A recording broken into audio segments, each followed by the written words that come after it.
Operation సింధూర్లో కీలకమైన అంశాలన్నీ కూడా ఒక్కొక్కటి వెలుగులోకి వస్తుంది. అసలు పాకిస్తాన్కి కోలుకోలేని దెబ్బ. మేకపోతు గాంభీర్యాలు ఎన్ని చెప్పినప్పటికీ కూడా మొత్తం పాక్ ఆర్థిక వ్యవస్థ అంతా కూడా చింద్రమైపోయింది. వల్లు గొగురు పొచ్చే ప్రత్యక్ష సాక్ష్యాలు విత్ ప్రూఫ్స్తో సహా మనం ఒకసారి చూద్దాం. ఆపరేషన్ సింధూర్లో బిగ్ బ్రేకింగ్ న్యూస్. పాక్ ఎలా ఎందుకు కాళ్ళ బేరానికి వచ్చిందో చాలామందికి తెలియదు. ఓకే, అమెరికా ఏదో మాట్లాడింది, ట్రంప్ ఏదో చెప్పేశాడు, ఎందుకులే అనవసరం అన్న విధంగా భారత్ కూడా చెప్పారు, అందుకనే భారత్ ఆగిపోయింది, కంట్రోల్ అయిందని కాదు. పాకిస్తాను ఉచ్చపోసుకుంది. పాకిస్తాన్కి దిక్కుతోచని పరిస్థితి అయిపోయింది, ఒక గందరగోళంలో పడిపోయింది, చింద్రమైపోయింది. డీటెయిల్డ్ రిపోర్ట్ రిలీజ్ చేసిన చక్ర డైలాగ్ ఫౌండేషన్. ఇందులో ఎలాంటి అంశాలు ఉన్నాయో చూస్తే షాక్కు గురవుతారు. ప్రపంచం అంతా కూడా నిర్ఘాంతపోతుంది, ఇదే పరిస్థితి అని. అవేంటంటే IMF $1 బిలియన్, 8,500 కోట్లు అప్పు మంజూరు చేస్తే పండగ చేసుకున్న పాకిస్తాన్. అప్పు మంజూరు చేసిన వెంటనే ఇంక మాకు తిరగలేదు, 8,500 కోట్లు వచ్చేసింది, ఇంకేంటి మనకి అంటే 8,500 కోట్లు ఒక దేశానికన్నా నథింగ్, అసలు ఏమీ కాదు. కానీ అడుక్కు తినేవాడికి ఎంత వచ్చినా అదృష్టమే. ఒక పట్టెడు అన్నం దొరికితే చాలు, ఏమీ లేనివాడికి, తిండి లేనివాడికి. అలాంటి పరిస్థితుల్లో పాకిస్తాన్ నుండి 8,500 కోట్లకి సంకలు గుద్దుకుండి ఎగిరింది, కుప్పి గెంతులు గెంతింది. భారత్ ఇచ్చిన దెబ్బకి, పెహల్గాము దాడికి కౌంటర్ ఏ రకంగా ఉందంటే ఒక్కసారి చూడండి.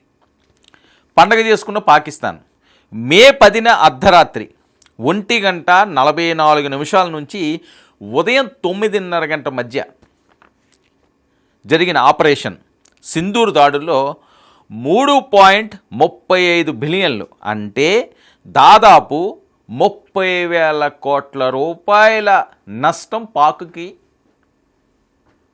కొట్టింది. 30,000 కోట్ల రూపాయల దెబ్బ తట్టుకోగలదా? 8,500 ఏమన్నా ఒక పక్కకు వస్తుందా? ఎక్కడ 30,000 కోట్లు, ఎక్కడ 8,500? అంటే నీరు గారిపోయింది ఈ దెబ్బకి. అప్పుడు వణికింది, అమ్మో వీళ్ళతో పెట్టుకుంటే కష్టం రా, ఇంకా మొత్తం నాశనం అయిపోతాము, ఇప్పటికే అడుక్కు తింటున్నాము, అడుక్కోవడానికి చెప్ప కూడా మిగలదు అని చెప్పి ఫిక్స్ అయిపోయారు.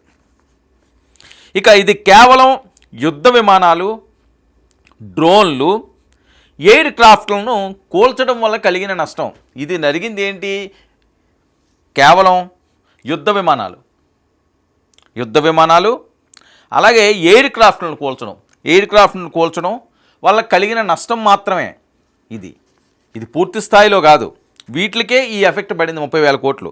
అయితే ఉగ్రముక్కలు దాక్కున్న భవనాలు, శిబిరాల ధ్వంసం వల్ల జరిగిన నష్టం వేరు. ఇది కాకుండా వేశారు కదా ఒకటి, కరెక్ట్గా గుడి చూసి ఇంట్లో పడేశారు కదా ఓ మిసైల్ని, మొత్తం భూస్థాపితం అయిపోయారు కదా, మ్యాక్సిమం లేచిపోయారు కదా, అది ఆ ఎఫెక్ట్ నేను చెప్పేది. అది కాకుండా ఇంకా చాలా ఉన్నాయి ఇందులోని. సో పాక్ ఆయుధాల ధ్వంసం వల్ల జరిగినవి మాత్రమే ఇవి, మిగతావి ఏవి కూడా లెక్కలోకి తీసుకోలేదు. అయితే పాక్ ఎక్కడెక్కడ ఎంతంత నష్టపోయిందో శ్రీ చక్ర ఫౌండేషన్ రిపోర్ట్ అంశాలు నిజమేనన్న దేశంలోని ప్రధాన మీడియాలు, యుద్ధ నిపుణులు. చక్ర మీడియా చెప్పింది అక్షరాల సత్యం. నిజంగానే పాక్కి ఎఫెక్ట్ అయింది, మాకేమీ జరగలేదు, ఆ మిస్సైల్ని మేము పేల్చేసాం, భారత్ భయపడిపోయింది, భారత్ జడిసిపోయింది, భారత్ వణికిపోయింది అని ఇష్టం వచ్చినట్టుగా పేలిన పాక్ మీడియా కానీ, లేకపోతే పాకిస్తాన్ ఆ నేతలో, లేకపోతే ఉగ్రవాద శిబిరాలను పెంచి పోరిస్తున్న ముష్కరులు ఉన్నారు కదా, వాళ్ళు మాట్లాడినవన్నీ కూడా శుద్ధ తప్పులు, పచ్చి అబద్ధాలు. దిక్కు చోచక తప్పక కాళ్ళ బేరానికి వచ్చారు, తోక ముడిచిపోయారు. అలా పోయేమని చెప్తే ఆ దేశంలో ఉన్న వాళ్ళే తరిమి కొడతారన్న భయంతో ఆల్రెడీ తరుముతున్నారు. కాబట్టి దాన్ని ఏదో మసిపూసి మారేడికాయ చేసే వ్యాపారం అది. భారతదేశాన్ని ఇచ్చేసాను. ఒరిజినల్ రిపోర్టు ఇది. మే 9న రష్యా విజయోత్సవ సంబరాల తర్వాత భారత్ దాడులు చేస్తుందని పాక్ ఆర్మీ గగ్గోలు పెట్టింది.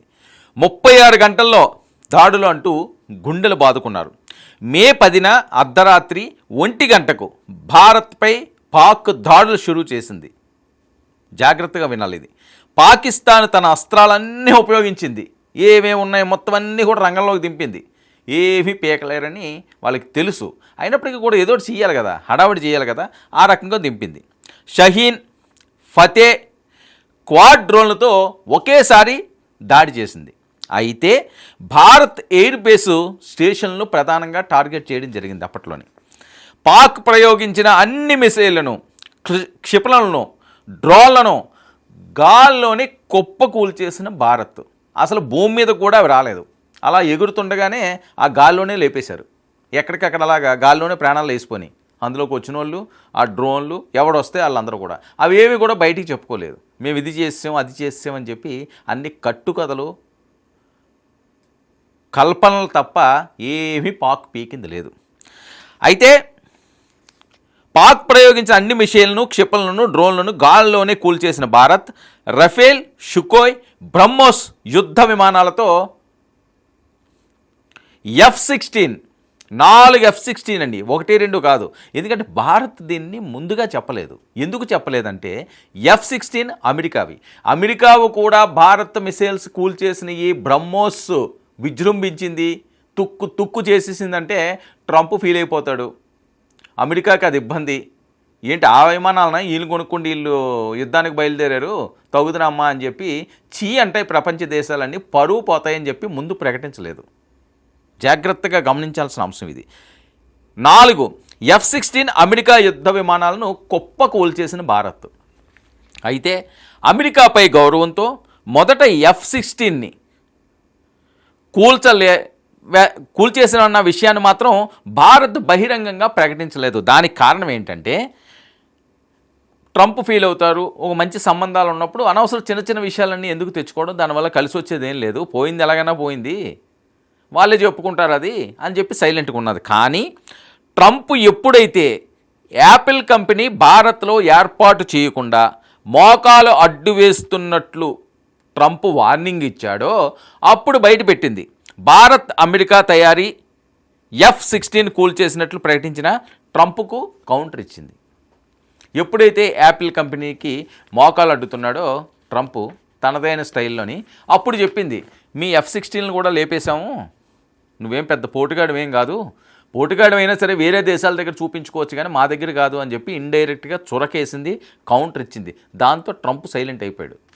అమ్మో మనం అంత ఈజీ కాదు, పాక్ని డీల్ చేసినంత ఈజీగా భారత్ని డీల్ చేయలేము, దాని పరిస్థితి వేరు, వాళ్ళ దగ్గర ఉన్న పవర్ వేరు అని చెప్పి తెలుసు. తెలియపోవడం ఏం లేదు, తెలుసు. అయినా మేకపోతు గాంభీర్యాలందరికీ. ఇక F-16 తయారీ సంస్థ వెబ్సైట్ ప్రకారం ఒక్కో ఫైటర్ జెట్ F-16 విలువ $87.38 మిలియన్ అండి. జాగ్రత్తగా గమనించాల్సింది ఏంటంటే $87.38 మిలియన్ ఒక్కొక్క ఫైటర్ జెట్. అంటే 4 ఫైటర్ జెట్ల విలువ $349.52 బిలియన్ ఈ 4 F-16లకే. సో భారత్ కరెన్సీ ప్రకారం దాదాపు 30,000 కోట్ల రూపాయలు, 30,000 కోట్ల రూపాయలు బుగ్గు అయిపోయింది ఒక్క దెబ్బకి, ఒక్క స్ట్రోక్కి. ఇక పాకిస్తాన్ ప్రయోగించిన అన్ని రకాల ఆయుధాలను గాల్లోనే సరిహద్దు దాటకముందే టపాసుల్లా పేల్చేసిన భారత్ పాక్ కాల్పులు ఆపేసిందని నిర్ధారించుకున్న తర్వాత అర్ధరాత్రి 1:44 సమయంలో మళ్ళీ విరుచుకుపడింది. అయితే ఇండియన్ ఫోర్స్కు చెందిన F-17 థండర్ మిసైల్స్ పాకిస్తాన్ భూభాగంలోకి చొచ్చుకు వెళ్ళాయి. పాక్లో 300 కిలోమీటర్ల దూరంలో ఉన్న పాక్ ఎయిర్ బేస్లను కూడా ధ్వంసం చేసి నూర్ఖాన్ ఎయిర్ బేస్ను కిరాణా హిల్స్లో అణ్వస్త్ర కేంద్రంపై కూడా దాడి చేసింది. ఇది జరిగిన వాస్తవాలు. కిరాణా హిల్స్ అంశం అన్నది భయపడడానికి కారణం ఏంటంటే అక్కడ అణ్వస్త్రాలను దాచారు వీళ్ళు, అక్కడ కూడా వెళ్ళి దడ పుట్టించింది. అదేమైనా తేడా వచ్చిందనుకోండి ఇంకేం మిగలదు, అయిపోయినట్టే. సో ఒక జలక్కిచ్చింది, ఒరే ఇంక నువ్వు కాముగా ఉంటే ఉండు, నువ్వు మళ్ళీ కానీ ఏమన్నా చేసావంటే డైరెక్ట్గా కొద్ది దూరంలో పడింది, ఈసారి ఎక్కడైనా దూరం పడదు, చొచ్చుకుపోతుంది భూమిలో ఉన్నట్లకి. సో అప్పుడు కిరాణా హిల్స్లోని అణ్వాయుధాలు నిర్వీర్యం. ఆర్మీ చీఫ్ మునీర్ బంకర్ల నుంచి బయటికి రాలేదు. ఎక్కడండి మునీరు? ఇప్పుడుకొచ్చి కనిపించట్లేదే. ఓ వీరుడిలాగా సూర్యుడిలాగా డైలాగులు వేసినాడు. ఒక్క దెబ్బకి బంకర్లో నుంచి బయటికి రాలేదట. ఎందుకు? అది లీక్ అయితే అయిపోతాము, దొరికేస్తామని. ఇక రేడియేషన్ లీక్ అవుతుండడంతో ఈజిప్ట్ నుంచి బొరాసును తీసుకొచ్చి రేడియేషన్ ప్రభావాన్ని తగ్గించేందుకు నానా కష్టాలు పడ్డ పాకిస్తాన్. అప్పుడు వణుకు మొదలైంది. రేడియేషన్ వ్యాపిస్తే పరిస్థితి ఏంటి? ముందు అది పోతుంది. సో మిగతా పక్క దేశాలకు కూడా ఎఫెక్ట్ ఉండే అవకాశం ఉంటుంది. కాబట్టి భారత్ ఆచితూచి అడుగులేసింది మంచితనంతో, మానవత్వంతో. అది భారత్ అంటేనే. ఈ రకంగా దుష్టుల్లాగా, దుర్మార్గుల్లాగా ఇష్టం వచ్చినట్లుగా చెలరేగిపోయే క్యారెక్టర్ కాదు. అందుకనే వాళ్ళు ఇంకా బతుకుతున్నారు ఈ మంచితనం వల్లే. వాళ్ళలాగే వీళ్ళు కూడా ఒకసారి కన్నెర్ర చేసి మంచిని తీసి కాస్త ఒక అరగంట గంట పక్కన పెడితే పాకిస్తాన్ మిగలదు. తెలుసుకోవాల్సింది అది. ఇక రేడియేషన్ లీకేజీ వల్ల ఆస్తి, డబ్బు నష్టం కంటే ప్రజల ఆరోగ్యం తీవ్రంగా దెబ్బతినే పరిస్థితి ఏర్పడుతుందని మానవత్వంతో ఆగారు. కిరాణా హిల్స్ నష్టం లెక్కల్లోకి తీసుకోలేదు. కిరాణా హిల్స్లో జరిగిన నష్టం అపారమైన నష్టం. అది ఇంకా ఇప్పుడుకొచ్చి లెక్కలోకి తీసుకోలేదు. కేవలం 8 గంటల్లో 30,000 కోట్లు నష్టపోయింది. ఏంటి? కిరాణా హిల్స్ తీసుకోకుండా, ఉగ్రవాద శిబిరాల మీద చేసిన దాడులు ఇవేవి కూడా తీసుకోకుండా జరిగిన నష్టమే 30,000 కోట్ల రూపాయలు.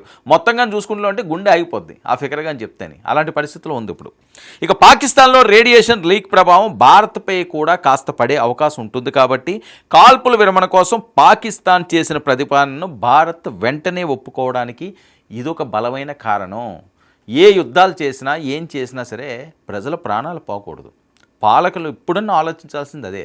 ప్రజలను అన్యాయంగా చంపేసుకున్న తర్వాత ఇంకేం పాలిస్తారండి? శ్మశాన వాటికి అయిపోతే ఊరు ఏం చేయాలి? ఇంకా ఊర్లో ఉండి మనుషులు ఉంటేనే కదా ఏదన్నా ఏడడానికో లేకపోతే ఇంకోటి చేయడానికి మనిషే లేకపోతే.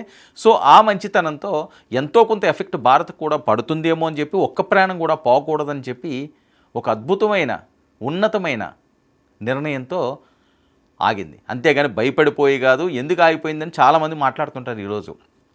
ప్రధానమంత్రి గారు అలా చేసి ఇవ్వాల్సింది, వీళ్ళు ఎలా చేసి ఇవ్వాల్సిందని. కానీ ఆ ఎఫెక్ట్ భారత్కు కూడా పడే ప్రమాదం ఉంది. మన ప్రాణం ఒకటి పోకూడదు. అది వాళ్ళు ఆలోచించింది. ఇక కాల్పుల విరమణకు పాక్ కాలబేరానికి రావడానికి 4 ప్రధాన కారణాలు. చాలా ఇంపార్టెంట్గా వినాల్సింది ఇది. కిరాణా హిల్స్లో అణ్వాయుధాల లీకేజీ, దీని ప్రభావం భారత్పై కూడా పడుతుందనే ఆలోచనతోటి. ఇక రెండోది IL-78 రిఫ్యూయలింగ్ ఎయిర్ క్రాఫ్ట్లో ధ్వంసం. గాల్లోనే ఇంధనాన్ని నింపుకునే శక్తి పాక్ కోల్పోయింది. ఇంక వీళ్ళు ఏమొస్తారు? ఎక్కడి నుంచి ఎదుగుతారు? నడుచుకుంటూ వస్తారా? సీలో నుంచి రావడానికి లేదు, వేసేస్తాయి. సముద్రం జోలికి వెళ్తే సముద్రంలో వేసేస్తారు. గాల్లో ఎదగడానికి ఇంధనాలు నింపుకునేవి అవి లేపేశారు. ఇంక వీళ్ళు ఎక్కడి నుంచి వస్తారు? మోటార్ బైక్లు వేసి రావాలి, లేకపోతే జీపుల్లో రావాలి. ఎక్కడికి వస్తారు? ఎక్కడికి వచ్చే పరిస్థితి లేదు. లేకపోతే నడుచుకుంటూ రావాలి. ఏముండదు. అది పరిస్థితి. ఇవి ప్రధాన కారణాలు. గాల్లోనే ఇంధనాన్ని నింపుకునే శక్తి పాక్ కోల్పోయింది. మూడోది పాకిస్తాన్ కరాచీ పోర్టును ధ్వంసం చేస్తామని భారత్ వార్నింగ్ ఇచ్చింది. కరాచీ పోర్టుని కానీ క్లోజ్ చేస్తే పాకిస్తాన్ అయిపోయినట్టే. మొత్తం అధంపాతాలానికి పోతారు. అది భయం. కరాచీ పోర్టుకు 260 మైళ్ళ దూరంలో మక్రాస్ పోస్ట్ దగ్గర మోహరించిన భారత్. పాకిస్తాన్ నువ్వు ఎలాంటి కవ్వింపు చర్యలు చేసినా మేము మొదలు పెట్టేస్తాం, కరాచీని వేసేస్తాం, కరాచీ పోర్టు ధ్వంసం చేయిస్తాం అని కాసు కూర్చున్నారు. ఎప్పుడైతే ఆ బెటాలియన్ చూసారో గుండె అయిపోయింది. వీడికి వద్దురా బాబు, మీ కాళ్ళకు నమస్కారం, వాంచందొరా, మా తప్పు అయిపోయింది, బుద్ధి వచ్చింది. కొన్ని రోజులే నిండి ఆ బుద్ధి ఎంతో కాలం ఉండదు. వాళ్ళ క్యారెక్టర్లకి, వాళ్ళకి సిగ్గు, బుద్ధి ఇలాంటివి ఏమి ఉండేవాళ్ళు కాదు కదా.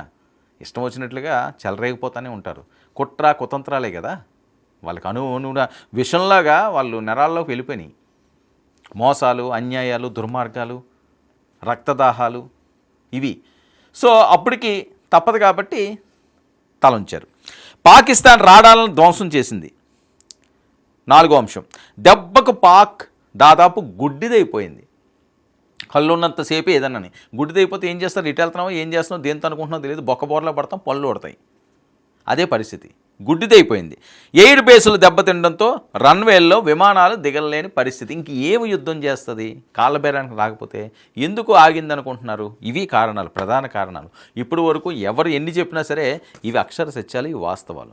4 దెబ్బలు, 4 IL-78 ఈ ఫిల్లింగ్ చేసుకోవడానికి ఎయిర్ క్రాఫ్ట్లు ధ్వంసం చేసేశారు, గాల్లో ఇంధనాన్ని నింపుకునే శక్తి కోల్పోయింది, కరాచీ పోర్ట్ను ధ్వంసం చేస్తానన్నారు, ఎయిర్ బేసులు దెబ్బతినడంతో రన్వేలు మొత్తం విమానాలు దిగే పరిస్థితి లేదు, అన్ని వైపులా క్లోజ్ చేశారు. ఇప్పటికే 30,000 కోట్ల రూపాయలు లాస్ అయిపోయింది. ఎక్కడి నుంచి తీసుకొస్తారా 8,500 ఏం బీక్తారు వీళ్ళు? 4 రెట్లు వేసేసారు దానికి, అక్కడి నుంచి ఇలా రాగానే. సో అది పరిస్థితి. సో దిక్కుచోతన పరిస్థితుల్లో పాక్ కాలబేరానికి వచ్చింది, తప్పు అయిపోయిందన్నది ముఖ్య నాయకులందరూ కూడా ఇప్పటికీ బంకర్లోనే హ్యాపీగా వాళ్ళు సేద తీరుతున్నారు. మళ్ళీ ఏదైనా దుశ్చర్యలకు కానీ పాల్పడితే ఈసారి క్షమించే పరిస్థితి లేదు. మొత్తానికి మటాష్ చేసేయడానికి సర్వం సిద్ధమైందండి. వాస్తవాలు ఇవి. ఆపరేషన్ సింధూర్లో అసలు వాస్తవాలు ఆ 4ని